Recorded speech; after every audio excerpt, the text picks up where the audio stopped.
Guys, ada good news nih, khususnya buat kamu yang hobinya bakar bensin. Dari nol ya mas? Dari nol? Yang dari Cilacap, Mbak. Kenapa? Karena sebentar lagi harga minyak dunia itu akan turun. Dan kamu bisa beli bensin dengan harga yang jauh lebih murah dibanding hari ini. Dan ini menguntungkan, kita tahu sekali ya, begitu banyak perusahaan-perusahaan yang berhubungan dan menggunakan dan mengkonsumsi bensin, bahan bakar minyak dalam jumlah besar. Nah, lu penasaran gak sih kenapa bisa harga minyak itu turun? Kenapa bisa harga bensin kamu turun? Dan perusahaan apa sih sebetulnya yang diuntungkan dan benar-benar diuntungkan? Dan lu tahu ya, ini channel investasi. Artinya kalau ada good news, selalu ada bad news. Ini artinya kabar buruk juga buat beberapa perusahaan tertentu. Kalau lu penasaran, kok bisa sih kalau harga bensin turun, banyak perusahaan yang bangkrut? Jangan di skip video ini, let's check this out.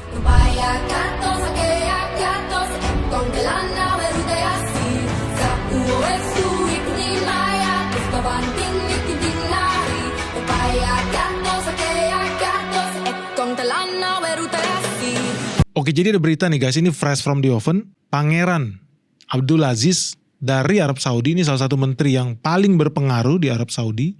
Dia baru saja membuat ancaman. Ini sebuah peringatan keras bahwa Arab Saudi akan menghancurkan harga minyak dunia ke level $50. Teman-teman tahu per hari ini harga minyak dunia itu di level $70-$75 per barel. 1 tahun lalu harga minyak dunia di level $80-$85 per barel.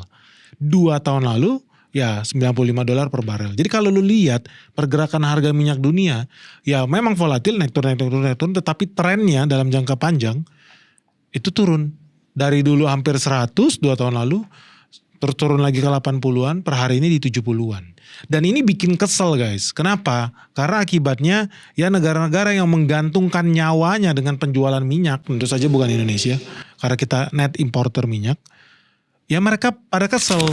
Loh, kalau gini caranya bisa-bisa APBN kita hancur. Jadi negara-negara Timur Tengah itu banyak yang sebel, utamanya negara dengan produksi minyak yang sangat besar seperti Arab Saudi. Sehingga saking keselnya ya, menteri-menteri di Arab Saudi ini, mereka akhirnya mengeluarkan peringatan yang menggunakan pepatah Arab kuno.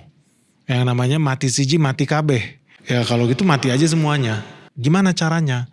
Karena mereka itu kan nyawanya ada di minyak.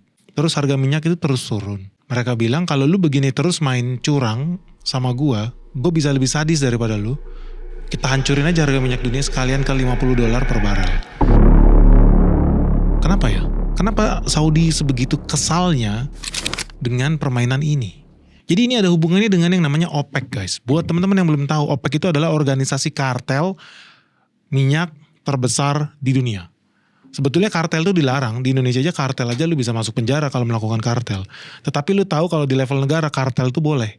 Karena lu punya senjata kan, karena lu punya power.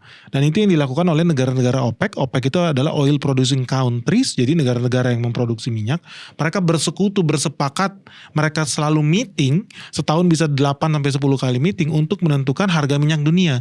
Bagaimana cara mereka menentukan harga minyak dunia? Dengan mereka menerapkan kuota. Oke, mereka bikin janjian Arab Saudi, lu hari ini mau bikin berapa barel? Oh, target gua 9 juta barel per hari. Irak lu berapa? 1 juta barel per hari. Kazakhstan lu berapa? 1,5 juta barel per hari. Jadi semua porsinya udah dibagi-bagi nih. Mereka dikasih yang namanya kuota. Lu jangan produksi lebih banyak ya. Kita udah bersepakat nih. Kalau kita melebihi kuotanya, ingat limit gua sebagai Saudi 9 juta. Kalau tiba-tiba gua bikin jadi 18 juta, apa yang terjadi? Oversupply minyak di bumi ini.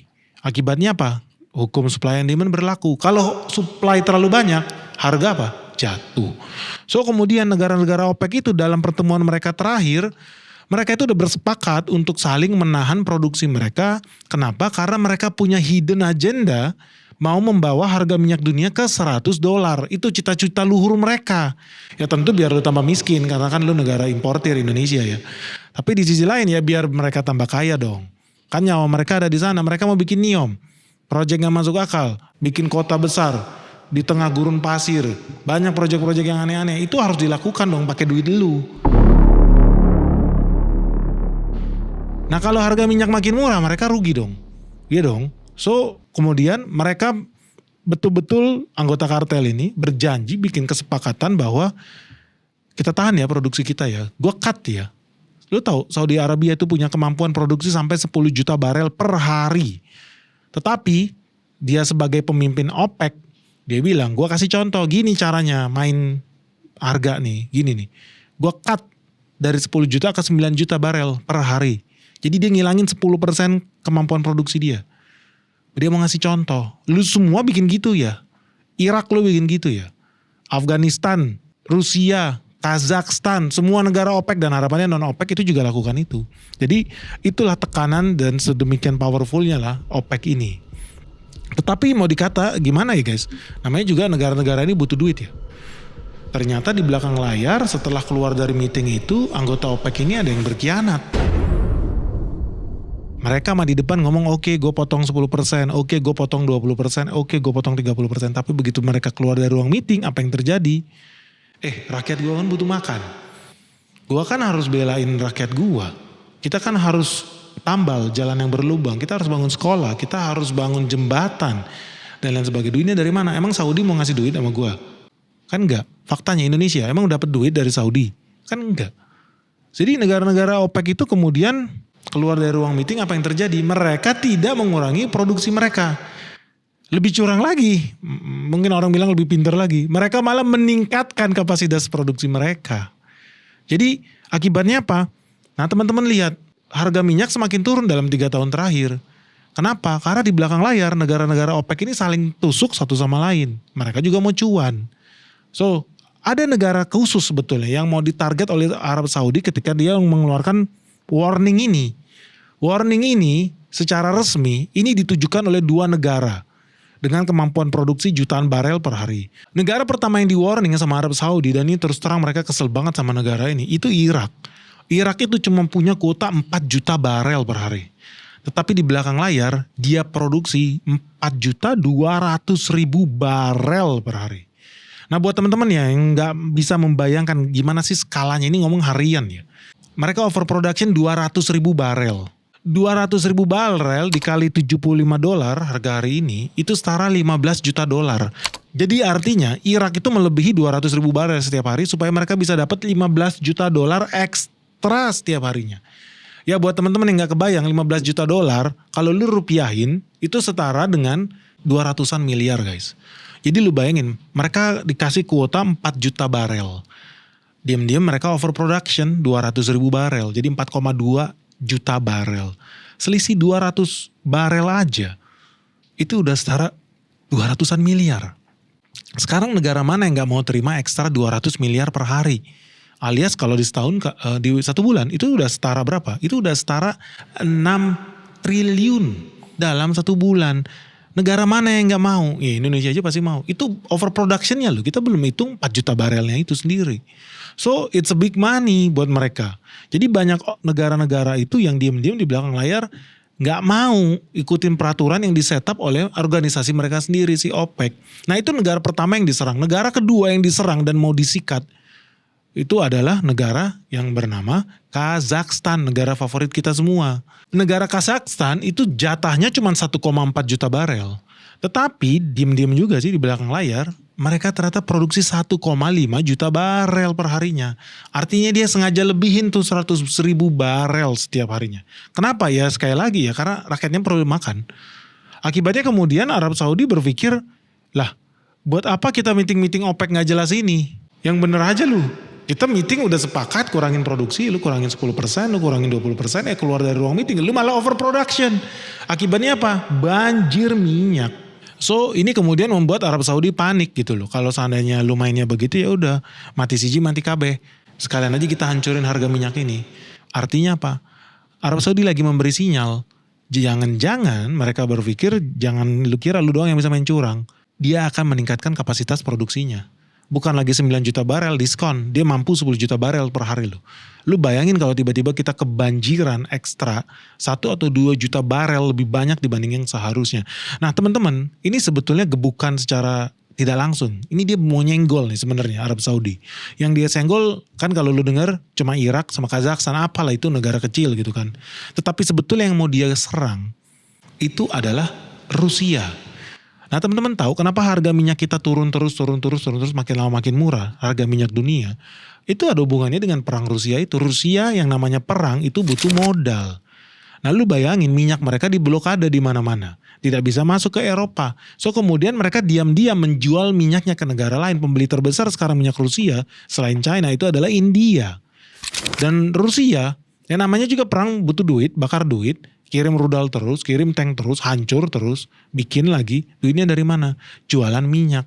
Nah, karena Rusia itu bukan anggota OPEC, dia nggak terikat dengan ketentuan OPEC. Tetapi di belakang layar dia juga punya komitmen untuk menjaga nilai harga minyak supaya tetap tinggi. Dan dia juga berjanji kepada negara OPEC, oke gue walaupun bukan anggota lu, gue mau deh jagain harga juga. Tetapi di belakang layar apa? Banyak terjadi penjualan minyak di bawah tangan. Dan ini kemudian masuk ke pasar minyak dunia. Nah lu bayangin kemudian kalau lu tahu salah satu musuh abadinya Arab Saudi itu juga negara produsen minyak terbesar di dunia yang namanya Iran. Nah Arab Saudi di sini bisa kita lihat bahwa apa ya mereka sangat kecewa. Karena perang itu mengakibatkan Rusia overproduction. Bukan hanya Rusia yang lagi perang, Iran juga overproduction. Mau nggak negara yang lagi perang itu tiba-tiba ngurangin revenue mereka? Demi membela Arab Saudi, ya tentu nggak mau dong. Mau nggak mereka mengurangi produksi minyaknya supaya Arab Saudi tambah kaya? Itu nggak ada urusannya sama mereka. Mereka juga butuh duit. Iran lagi siap-siap mau perang sama Israel. Iran butuh biaya juga untuk membiayai perang di Lebanon, di Yemen. Irak juga begitu. So teman-teman akan melihat sebuah peristiwa baru nih di Timur Tengah bahwa apa? Negara-negara yang pro Israel seperti Arab Saudi dan kawan-kawan dan sekutunya, ya kemungkinan besar akan semakin agresif untuk melakukan serangan-serangan ya, baik secara langsung maupun tidak langsung. Salah satunya apa? Dengan serangan harga minyak ini. Kalau seandainya harga minyak berhasil dinyungsepkan ke $50, apa yang terjadi? Sudah tentu negara seperti Iran akan kolaps. Rusia bakal kehilangan duit. Kenapa? Ya karena harga minyak hancur. Pertanyaannya adalah, dan ini yang paling penting karena ini kita channel investasi dan kita ada di Indonesia. Kalau strategi Arab Saudi untuk menghancurkan harga minyak dunia dengan tujuan apa? Menyerang Rusia yang overproduction sebetulnya. Dan Iran yang overproduction. Menurut kalian kalau harga minyak dunia betul-betul turun dari $75 ke $50, itu menguntungkan Indonesia atau tidak? Gue kasih lu waktu 3 detik untuk jawab.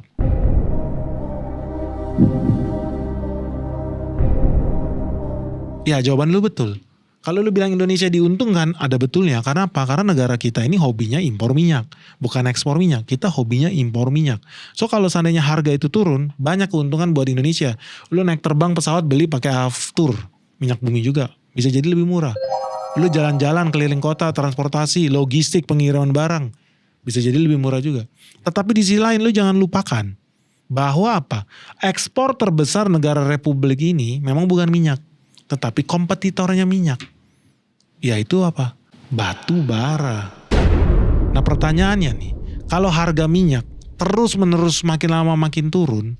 Apa iya pabrik-pabrik masih mau generate listriknya pakai batu bara? Apa iya harga batu bara masih bisa tinggi? Jadi kalau dibilang ini win-win solution. Enggak juga. Kenapa? Karena nyawa Indonesia, produk ekspor Indonesia. Yang paling besar apa? Ya lu udah tahu minyak sawit sama batu bara. So kalau kemudian harga minyak dunia hancur, harus siap-siap juga negara pendapatannya berkurang. Kenapa? Karena Indonesia itu mengenakan royalti. Setiap kali lu ekspor batu bara, negara dapat penghasilan dari royalti, dari pajak dan lain sebagainya. Apa negara siap itu semua berkurang? Nah menurut kamu gimana? Kamu setuju gak kalau seandainya harga minyak dunia dihancurkan oleh Arab Saudi? Setuju gak kalian? Supaya makin berjaya Arab Saudi, supaya makin berjaya Israel dan sekutunya. Kamu setuju gak? Dan menurut kamu, kalau harga minyak $50 turun sampai segitu, Indonesia diuntungkan atau dirugikan? Dan semoga video ini bisa membantu perjalanan investasi kamu, dan khususnya buat kamu yang investor berhubungan dengan energi, mungkin hari ini lagi di rumah berdoa supaya perang dunia 3 segera meletus, supaya lu tambah cuan. Itu sah saja sih lu. Tetapi yang paling penting adalah gimana cara kita merespon terhadap situasi ini dan mengambil tindakan antisipatif sebelum kenyataan itu terjadi. Yang paling penting adalah mungkin atau tidak harga minyak dunia turun dari 75 ke $50. Itu yang paling penting. Dan yang kedua, kita sebenarnya benar-benar untung atau sebenarnya dirugikan. Ditunggu ya jawaban kamu. Jangan lupa like, share, dan komen di bawah ini. Salam sehat, salam cuan, bye-bye.